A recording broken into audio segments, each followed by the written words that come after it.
Bonjour monsieur, je me présente. C'est un jeune Gabonais, je me présente. Moi c'est Mambo Manfumbi Gabin. J'interpelle un peu les autorités, surtout le général, président de la République, sur l'état de la route qui quitte le port Gentil pour le faire Navas, donc Ndou, et les conditions de la route. Moi, je suis un jeune Gabonais qui se débrouille, qui veut entreprendre dans le sens de aller prendre le produit qui quitte, que les mamans la plantent, qui veut faire sortir du village, donc du fer Navas pour acheminer ça ici à Port-Gentil. Mais apparemment, on a des réalités sur la route et qui ne nous arrangent pas. Ça n'arrange pas l'État et ça ne nous arrange pas nous les populations. Parce qu'il y a toujours un mot qui sort de ceux qui viennent de l'extérieur et de même nos gouvernements en disant que le jeune Gabonais ne veut pas entreprendre, le jeune Gabonais ne veut rien faire, le jeune Gabonais c'est un brigand, c'est un bandit et il va faire la délinquance et consomme. En temps, moi je vis les réalités que le jeune Gabonais veut faire de ses 10 doigts quelque chose. Comme quoi? Dans tous les pays africains que nous sachons, sur la nationale, il y a toujours des postes de contrôle qu'on appelle ici en Afrique des péages. Mais ici au Gabon, nos péages là, ça c'est un autre niveau. Ça c'est plus des péages. Ça c'est l'escroquerie et c'est le vol. Et ça nous dérange. Largement ça nous dérange. Pourquoi? Tu prends le véhicule ici. Tu veux te rendre soit à Omboué ou bien au fer Navazandou. Tu dois payer le premier péage 5 000. Tu traverses le pont de Ouzouri. Tu traverses le pont des BP. Après le pont, il y a un deuxième péage gendarmerie d'Omboué. Tu payes 5 000.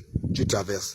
Tu vas prendre la marchandise. Si tu arrives à Omboué, tu vas prendre les passagers juste avec les sacs. Si tu vas au fer Navas, tu prends la banane, les tarots et consonnes pour acheminer ici à Port-Gentil. Quand tu sors de Ndou, si tu es chargé, même si tu as 21 régimes, tu payes la gendarmerie d'Omboué, le péage là, 10 000. Tu viens payer aux Ouzuri 10 000. Et eux, ils nous font comprendre que c'est comme ça doit être comme ça. Ils ne nous donnent pas un ticket qui justifie que cet argent qu'on les donne là, c'est reversé dans les caisses de l'État. Ils ne justifient rien, mais ils nous prélèvent par voyage 30 000 francs par véhicule. Rien que les transporteurs des marchandises, donc des produits, des bananes. Cela n'est pas normal. Ah, c'est un. Deux, l'état de la route est dans... Non. Quand tu quittes Omboué, le rond-point d'Omboué, tu prends la ruelle du fer Navas, donc de Ndou, l'état de la route n'est même pas praticable. C'est carrément désagréable. Je suis allé là-bas, on a dormi une semaine. Le produit d'autrui s'est gâté. Et c'est nous qui avons dû rembourser ce produit-là. Monsieur le général, vous avez dit que tout à refaire. Que vous allez envoyer, vous allez mettre en place une nouvelle constitution et des dispositions pour que tout ça soit fait dans les normes. Si vous condamnez un jeune Gabonais qui est allé dans un magasin prendre une boîte de sardines, vous le condamnez fautement. Pourquoi?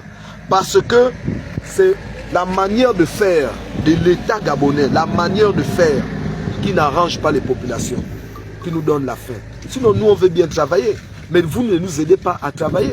On a d'abord un problème avec les éléphants, ça c'est un. On a un problème avec les éléphants. Maintenant, le peu de nourriture qu'on réserve, donc on protège, afin que ces animaux-là ne mangent pas ça, pour qu'on achemine en ville, l'état de la route est dégradé. Et les agents que vous avez mis dans les postes de contrôle là, ce qu'ils font là, ce n'est pas normal. Ce n'est pas normal. Même le gibier, il y a une période là où la chasse, comme maintenant, la chasse est fermée. Mais quand la chasse s'ouvre, si tu as une gazelle, si tu as un porc-épic, si tu as un singe, mais c'est 3 bêtes différentes. Mais tu ne peux pas tomber sur un contrôle là où on te saisit. Le gibier là, comme ça, on t'arrache tout. Et que tu ne te retrouves avec rien. Si la chasse est fermée, c'est normal. Mais si la chasse est ouverte, pourquoi on ne laisse pas la possibilité aux Gabonais d'exporter la nourriture du village pour Port-Gentil?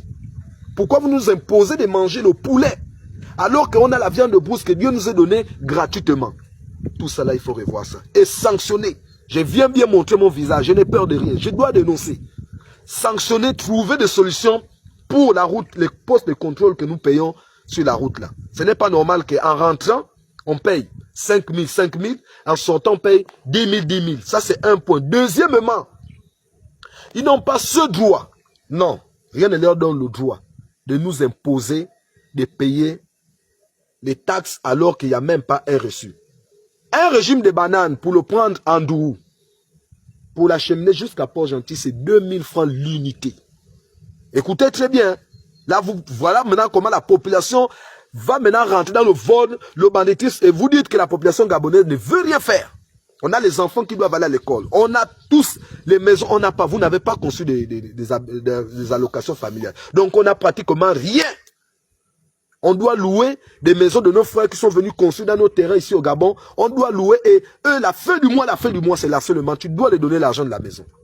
Mais quand le Gabonais veut faire quelque chose pour avoir un petit épargne, pour se procurer un petit terrain et construire, même si c'est les bicoques, comme on dit, vous empêchez les Gabonais d'exercer. L'unité du régime des bananes en Dourou, pour l'amener ici, c'est 2 000 francs. Vous chargez 30 parce que la route est impraticable. Vous mettez 20 régimes seulement de bananes dans le véhicule pour amener ici. 20 régimes de bananes, c'est 40 000. Mais quand vous prenez le carburant, pour aller en Dourou, il faut avoir au moins 60 litres. Tu peux rentrer, tu sors. 60 litres. Tu prends la station 60 litres, tu vas prendre la banane, tu ressors. Donc, on fait un calcul simple. 20 régimes de bananes, c'est 2 000 unités le régime de bananes. C'est 40 000, 20 régimes. Pour ne pas abîmer ta voiture. Si c'est trop, tu prends 30 régimes. Ou 40. Tu payes l'aller 5 000. Les deux barrières, 10 000. Le retour, vous payez les deux barrières 10 000, 10 000. Ça fait combien? Ça fait 20 000. Donc, l'aller, 10 000. Excusez-moi. Et le retour, 20 000. Ça fait 30 000. Vous enlevez ça sur les régimes de bananes que vous avez. L'unité, c'est 2 000 francs le régime. Vous n'avez rien que 20 régimes ou 30 régimes. Comment un jeune compatriote qu'on a remis un véhicule, déjà le véhicule n'est pas lui. On a remis le véhicule pour travailler, il a des recettes à faire et il a aussi quelque chose à apporter à la maison. Il s'en sort comment? Sur 40 000, quand on enlève 30 000, vous avez quoi? Déjà les recettes même du monsieur, t'as dit par exemple, chaque voyage tu m'amènes 30 000 ou 40 000. Parce qu'il connaît que tu vas aller prendre une marchandise de 30, 50, 60, 80. Vous prenez d'abord 30 000, vous payez déjà aux agents. Si tu as la marchandise de 80 000, vous payez 30 000 aux agents. Il te reste 50 000. Tu enlèves 30 000 à recette du monsieur. Quand la voiture tombe en panne, les freins, tout ça, tu repars. Bon, maintenant, lui-même, toi-même, le chauffeur, tu gagnes quoi? Il n'y a rien. Vous voyez, ça pousse les gens à devenir des brigands, des bandits. Ça pousse ça à devenir des brigands, des bandits, parce qu'à la fin, on ne gagne rien. Maintenant, comment on peut aider le pays et comment le pays veut aussi nous aider? L'État, vous ne nous aidez pas. Nous, on va vous aider comme en retour. C'est là où prouve à suffisance que vous êtes obligé de prendre les milliards que vous devez reverser aux jeunes entrepreneurs et favoriser les jeunes entrepreneurs à acheminer les produits ou à les cultiver et les acheminer sur Port-Gentil. Vous êtes obligé de prendre ces milliards et aller investir dans des pays lointains. En temps, le Gabonais est plus que capable. Je vous dis bien encore, le Gabonais est plus que capable. Moi que vous voyez là, je connais la terre. Mon père était ingénieur agronome. Il a servi au fer Navas 5 ans. Il a fait Mayumba, on l'a envoyé peu partout. Le projet du fer Navas Doula, mon père a fait 6 ans là-bas. Mais aujourd'hui, le projet est dans la forêt. Parce que vous avez quand même détruit tout le secteur agricole. Pour nous amener ici en ville, faire de nous des brigands. Trouver des solutions. On crie alerte. Nous, on veut manger la banane plantée ici au Gabon. Le tubercule planté au Gabon. Le tarot planté au Gabon. Monsieur le général, trouvez des solutions avec votre membre de la transition. Trouvez des solutions pour les Gabonais. Sinon, les Gabonais ne veulent plus le régime Bongo Père, le régime Bongo Fils. Nous ne voulons plus dans notre pays. De grâce, trouver des solutions. Sinon, premièrement, nous allons nous lever. Là, ce n'est pas le compatriote qui est mort juste dans on appelle ça comment? Dans le Amandine Dolou. Non, là ce n'est pas le compatriote. Là vous allez voir une masse de Gabonais. On va d'abord s'occuper premièrement de ceux qu'on considère comme frères, qui doivent faire notre sécurité. La manière qu'ils... Ça c'est l'expoliation. Ça c'est plus le contrôle. Ça c'est expolier. Parce que eux ils ont des salaires. Mais nous avons quoi? Nous n'avons rien. C'est le peu là qu'on essaie de faire pour venir aux besoins de nos familles. Moi, j'ai fait 2 semaines sur la route. Il y a des sociétés qui sont juste à côté. Quand un véhicule tombe en panne, ils ne manifestent pas, ils vont regarder seulement sur la route comme ça. Mais c'est un danger. Parfois, j'avais une maman